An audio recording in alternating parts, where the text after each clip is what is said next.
DMP commissioner Sheikh Mohammad Sajjad Ali বলেছেন, এবার ঈদে সুনির্দিষ্ট কোনো থ্রেট নেই, তবে সব ধরনের চ্যালেঞ্জ মাথায় রেখেই নিরাপত্তা ব্যবস্থা গ্রহণ করা হয়েছে। জাতীয় ঈদগাহ ময়দানে ও রাজধানীর ঈদ জামাতগুলোতে কেন্দ্র করে 5 স্তরের নিরাপত্তা ব্যবস্থা হাতে নেওয়া হয়েছে।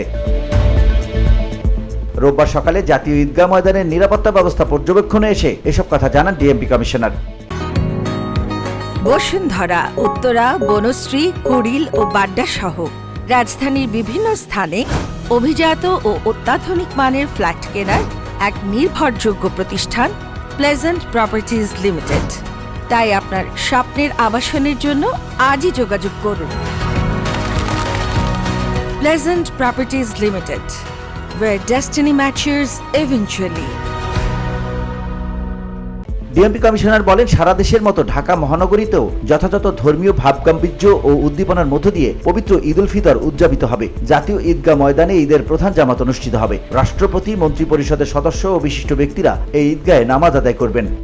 নামাজের ফ্যাসিলিটি, নারী পুরুষ একসাথে নামাজ পড়ার পৃথক পৃথক জায়গা, গাড়ি পার্কিং এবং অ্যাক্সেসিবিলিটি সবকিছু মাথায় রেখে আমরা উত্তর সিটি কর্পোরেশন থেকে এখানে ঈদ জামাতটি করার আমরা উদ্যোগ নেই। আগামীকালকে যদি ঈদ হয়ে থাকে, যদি ঘোষণা আসে চাঁদ দেখা কমিটির পক্ষ থেকে, তাহলে আমরা এখানে লক্ষাধিক মানুষের সমাগম করে আমরা ঈদের জামাত অনুষ্ঠান করব এবং একটি জামাত হবে 8:30 এবং তার পরবর্তীতে 9টায় আমরা এই আমাদের বাস সাইডে আপনি দেখেছেন যে বিলারটি আছে রাস্তার মেইন রোডে, সেখান থেকে আমরা আমাদের ঈদ মিছিলটি শুরু করব। এই মিছিলটি প্রদক্ষিণ করে সংসদ ভবনে গিয়ে শেষ হবে এবং সংসদ ভবনে আমরা একটি ছোট সাংস্কৃতিক অনুষ্ঠান করব, যেটা ইসলামী সঙ্গীত, ঈদের যে সঙ্গীতগুলো আছে সেগুলো হচ্ছে আরো মূলত গাওয়া হবে এবং বাজনা বাজানো হবে।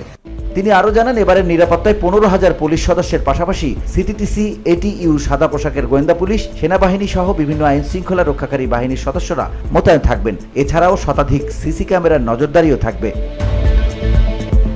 VOD Bangla news desk.